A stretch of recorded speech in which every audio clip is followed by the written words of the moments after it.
Hey folks, how are you? It's Allison Schaefer here. We have a Facebook Live starting at 9 o'clock and we're just like a minute and a half ahead of the hour. So this is your warning to go grab yourself some popcorn, get yourself a cup of tea, start thinking about questions that you might have for our 9 o'clock start time. It's always really great if you let your friends know to join in. It's going to be pretty big topic tonight because we're talking about prom season.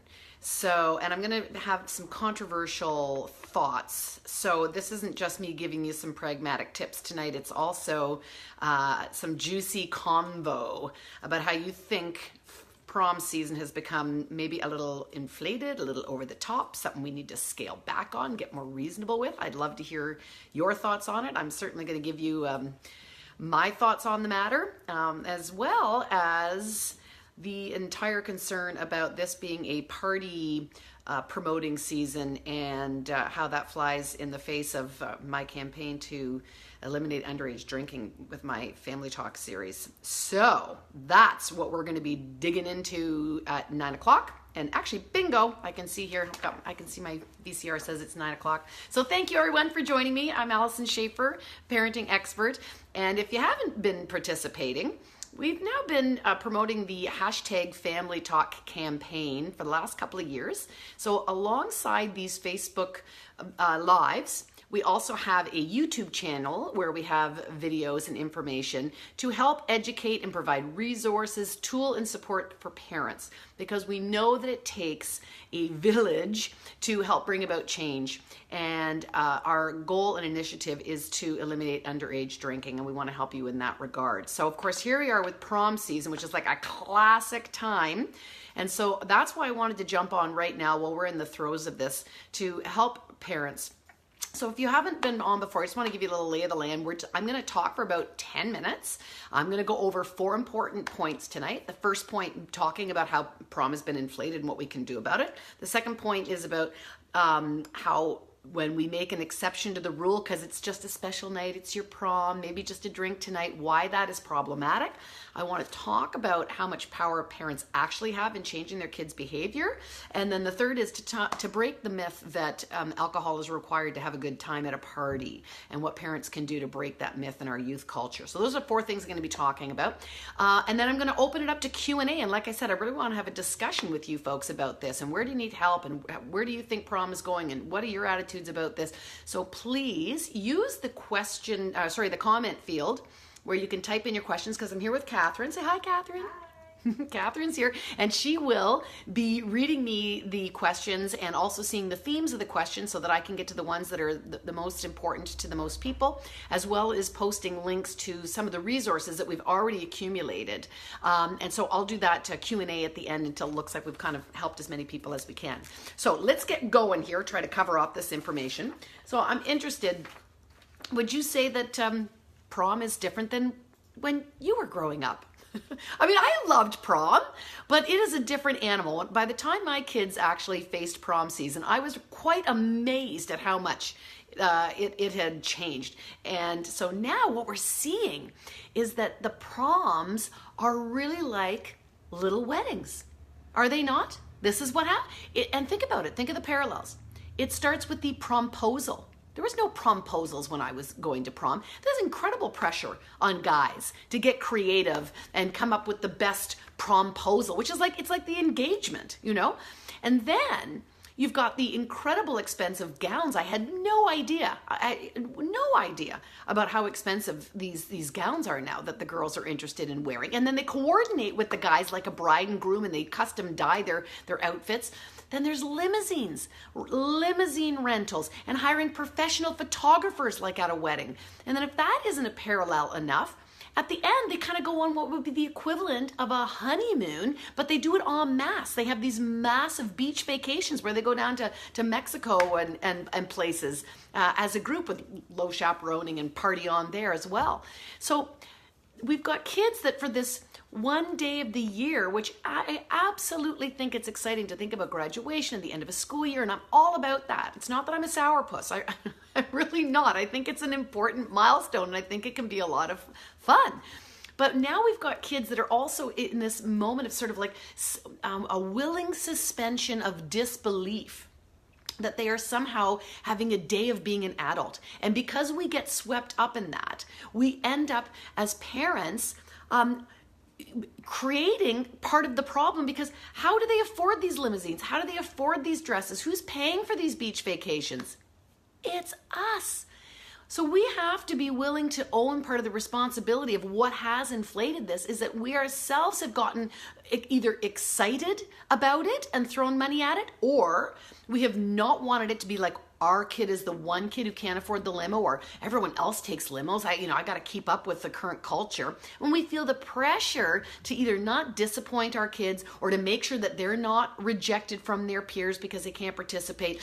And so we end up being part of the problem by allowing this inflation to go. So my call out to you is, first, I'd love to know if you guys agree. Do you think this is over the top? Or do you think prom is over the top now? So that's my first question. And second of all, if you do agree that it's over the top, how are we going to stop the insanity? I think we stop the insanity by agreeing together as a parenting culture that this is enough. I mean, either scale back or say no more than this. And it's okay to say, I'm not going to spend more than X amount of money on a dress. And I'm unwilling to pay for limos. And that if we all joined arms, if we all linked up around this, then as a community, we would shift the norm again. And so this is my call to action, to say, are we okay? Let's talk collectively. Do we like this? Do we want our kids to be in this environment? Or can we downscale this so that it's just the celebration of the event without it costing $2,000 and, the pressure that we're putting on these kids for these little mini wedding proms? So that's my first point. I hope you're with me on that, but I'm happy for discussion.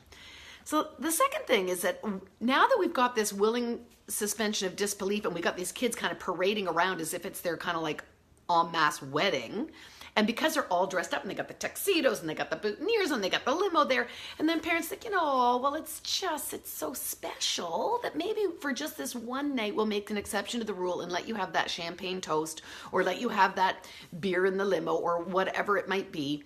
And my statement to you is this: if you are a parent who is sending a message to your kids that it is against our family values to drink underage, that is against the law, and then you try to make one exception to a rule like that, that exception to the rule ends up eroding your position. That when you perforate a boundary like that, in a sense, it weakens your stance. It weakens you as an authority. It weakens how much you stand behind that value. And so your kids are less likely to believe you. So imagine now it's after prom and the exception to the rule has been allowed to stand. And then you catch them stashing liquor in their bedroom closet and you want to ground them for it. And you say, well, you know the family rules. I found a Mickey in your bedroom. You're grounded or whatever. Your child is going to perceive you as being such a hypocrite. So it becomes far more confusing to enforce a boundary when you have exception to the rules. Those data points are very confusing to kids. So it goes against what we're trying to accomplish here. So I would say absolutely, tonight is a special occasion, but that special occasion doesn't mean we change our values. It doesn't mean that we change our rules around this. And then the third piece I want to talk about is just how much power that you actually have. And this is really comes right down to the research that we know that from talking to kids, when we say, why didn't you drink? What prevented you? When the bottle was going around, why did you say no? Research still shows that kids will say, I did not want to disappoint my parents. That's the family rule, and I knew I'd be letting my parents down if I didn't do it. Number one influence on kids' decision on whether they are going to underage drink or not comes down to parents. So we often think that, it's the peers, it's the situation, it's the context, and it's just not the truth. It's just not the truth. So don't throw up your hands. Don't believe that this is something that is out of your control. It absolutely is. And if we're all going to find our voice, if we're going to shift culture, then we all have to be willing to own that power and take action on that power, as opposed to feel like that peer pressure is taking a grip on our kids. So we've got to show up and continue to restate our family values to our kids. So now imagine now how if we all do that again collectively, because this is about moving normative behavior. That's what this campaign is about. How do you change what's culturally acceptable? Well, if all of us say, not at my house, not at my house, I'm not hosting a party, I'm not letting you take alcohol. If we all had that attitude, there would be less house parties where there was alcohol. There wouldn't be any parents that hosted those parties, which, by the way, you as a parent, if you serve alcohol to a minor or allow it under your roof, there are serious consequences from the law. This is high-risk behavior for you as a potential liability to you. But if nobody did it, if everybody agreed that this is not okay and we all had one uniform message, then our kids are not going to have the same exposure. They're not going to say, well, his house, they're allowed to do it. How come he can and I can't? If we all agreed together and had a uniform message around that, less exposure, less likelihood for kids to feel confused about that, we would change youth culture. We would change youth drinking culture because we changed parent culture first. So that's why we all have to get on board with this. And it's possible. And what we're finding, again, from the research is we are improving. We are reducing underage drinking. The minority of kids underage drink now. So these efforts are making a difference. So this really is our fight to fight. And I really want to encourage you to say, and we're being successful, and get on board and know your part in it. And then the last one is because, again, the whole thing about prom is that it's a celebration. And what you'll find is that the general trending thought among youth is that a party has to have alcohol for it to be fun. And in fact, if you look at how parties are organized for youth, a lot of times the entire theme and entertainment is about drinking. You know, it's about playing beer pong or caps or whatever it is. That is the entertainment. Alcohol has become the entertainment. So we as parents need to insert ourselves into that conversation and break that myth and say, well, as a matter of fact, alcohol is not required for people to have a good time. You can have a party without alcohol and have just as many laughs and have just as much fun. And give them the example of cultures around the world that have very impressive celebrations and festivals where their religion is part of their family, their value system, that they don't drink in those cultures. And they still have a great time with complete sobriety. So that is a myth that it is required for it to have a good time. And then we've got to help our kids understand, well, gosh, what do you do when you hang out if you're not going to be playing beer pong and some of these other games that are based around drinking? And parents need to help introduce other things that kids could be doing at parties that could be fun. And so get creative with your kids. Brainstorm about other activities that kids would want to do when they were having their time. Gosh, I'm telling you, we had more fun doing a photo booth with little feather boas and hats, and we had this little Snapchat room, and there's many things that you can do that are absolutely fun. But again, as kids aren't maybe going to come up with that on their own, but we need to have that conversation about how to create fun. And I think it's important that we can tell kids, you can be the person at the party who doesn't drink, and that does not mean that you are going to lose your social status. And you can give them examples of other people that have made a conscious choice to not have alcohol be part of their life. There are movie stars and rock stars and musicians that they would consider their idols or people that they look up to, and they don't drink. So we had a name of some of them, Catherine. Who are we looking at today? Kim Kardashian. For all her fame, I don't know if anyway, Kim Kardashian's famous. I don't know if they look up to her. Jennifer Lopez, Blake Lively from Gossip Girls. So ask them who they know of that group. There are people that are doing just fine with their status and their reputations, and they can do it all alcohol free. So point that out to your kids. So those are my prom season opinions and my tips and my call to action for us to be able to make change by working collaboratively together. So I don't want you to think like, oh, the other parents are doing it. If nobody orders a limo this year, then nobody's going to feel bad that somebody didn't get a limo. We got to do it together. So have we been getting some questions, Catherine? few here. Yeah, okay. We're opening the floor to Q&A.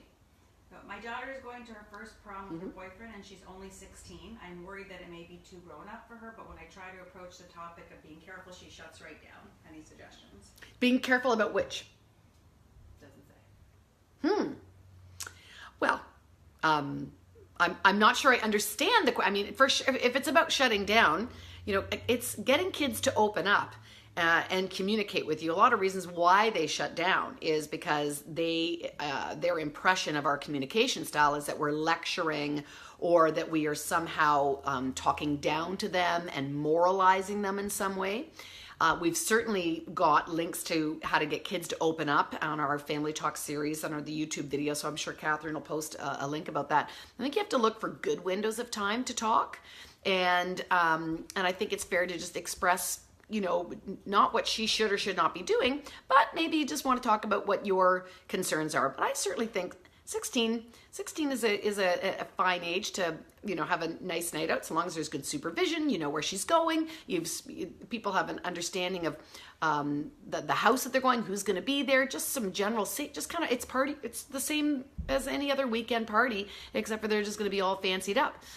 So I think that you can just feel safe and secure yourself that you've talked about how she's going to get home and who's going to be there and all those good safety tips that you would use for any party for a 16-year-old at that time. Yeah, I hope that answers your question. I keep hearing the same comment from my daughter saying all of her friends are allowed to go to a pre-party. However, I'm certain there will be drinks at the party. How do I say no and not ruin her night? Yeah. So again, here we go. If nobody hosted a pre-party, this would not be a problem. And there may be alcohol at the pre-party, but my general rule about this is we have to expect our kids to conduct themselves well when they are in a situation where alcohol is in front of them. So I don't think that you prohibit.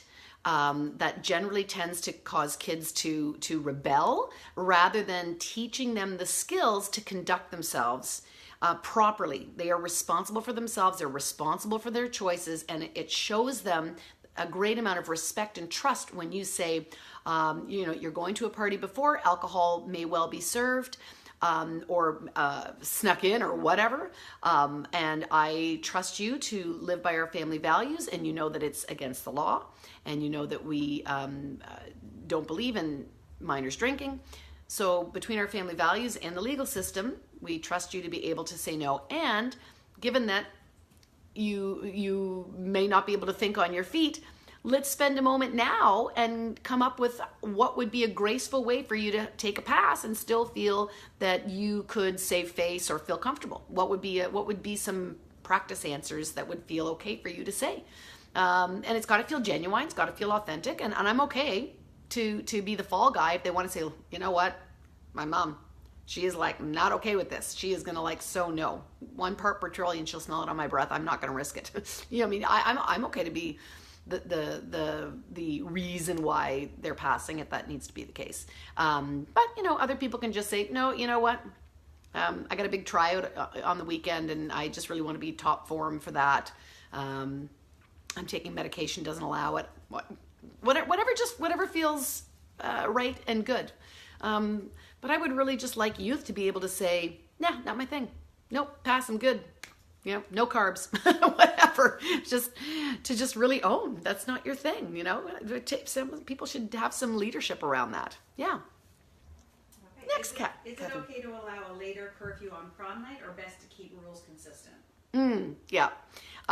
So here I just finished saying rules consistent. So the difference between the exceptions to the rule, like, you know, oh, maybe you don't always have dessert, you know, but oh, it's a special day, let's have dessert. I'm not saying that in parenting that there's never exceptions to the rules. So, and I would say that a later curfew on prom night would be fine.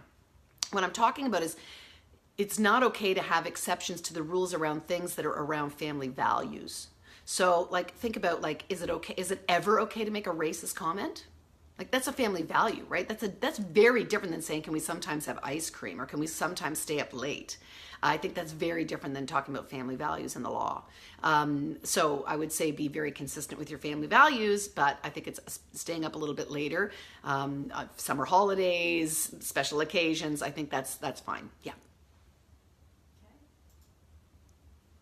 son is going to his prom next week and has already told me that his friend's parents offered to drive the kids in case they are having some drinks. How do I handle this when I don't agree? Sorry, he's agreed to... His friend's parents have already agreed to drive and chaperone as they know they'll be drinking. Well, I do like the idea that the parents are going to drive.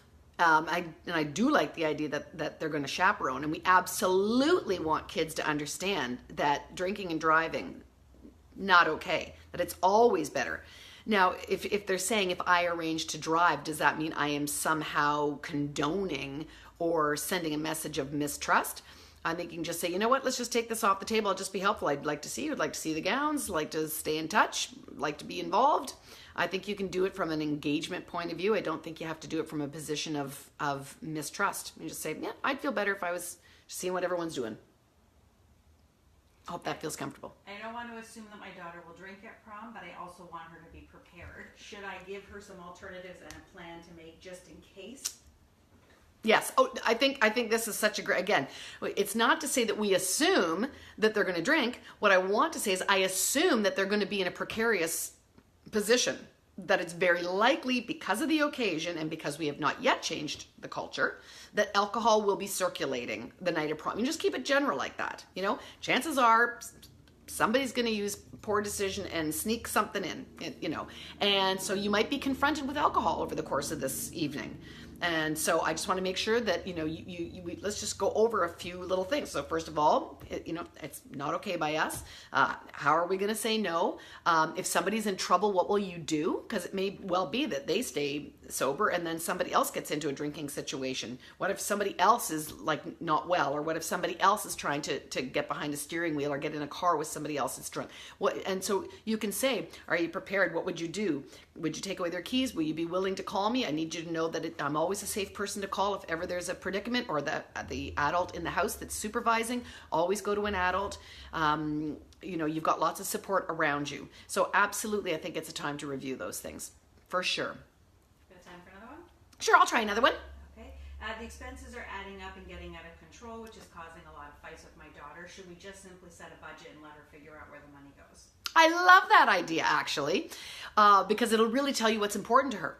So if she ends up saying like, oh, like the most important thing to me is that limo, I'll sew my own dress, I'll buy a secondhand dress, but I really want to make sure that I pay for that limo fund. Or if they say like, oh no, for me it's the updo and the makeup, like I've got to get the updo and the makeup, like I'll borrow someone's dress from last year or whatever.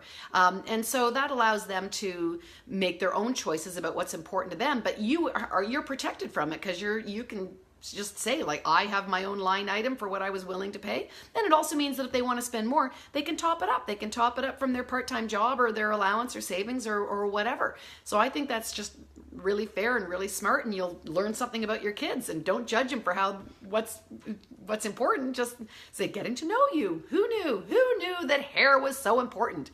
Because let me tell you, that ombre stuff, very expensive. Yeah. Great. Okay. So folks, we've come to the end of our time. Thank you so much for participating. Please, if you found this information useful, important, if you want other people to get on the bandwagon, to link arms with you, to make a united parenting community around this, then please share on your own timelines and keep posting those questions. I'll check in later and answer some more. Thanks. Have a good night.